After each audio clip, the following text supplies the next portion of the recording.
Ar gyfer Prosiect Wicipics, rydym wedi bod yn casglu ffotograffau o miloedd o adeiladau hanesyddol o amgylch Cymru.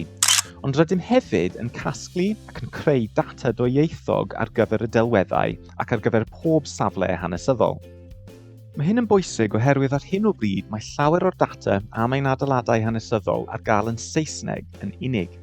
Trwy greu data Gymraeg y gellir ei aildefnyddio am ddim, rydym yn creu adnodd y gall pawb ei aildefnyddio i ymchwilio a datblygu offer a gwasanaethau yn y Gymraeg.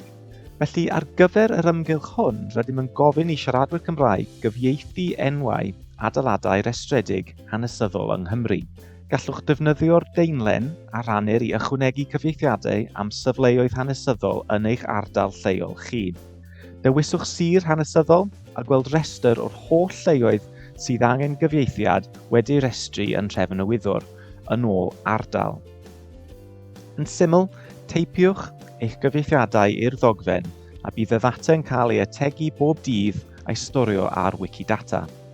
Wrth gyfieithu enwau lleoedd, mae'n bwysig cofio nad yw'r enw Gymraeg pob amser yn gyfieithiad llythrennol o'r enw Saesneg, ac weithiau nid oes enw Gymraeg o gwbl.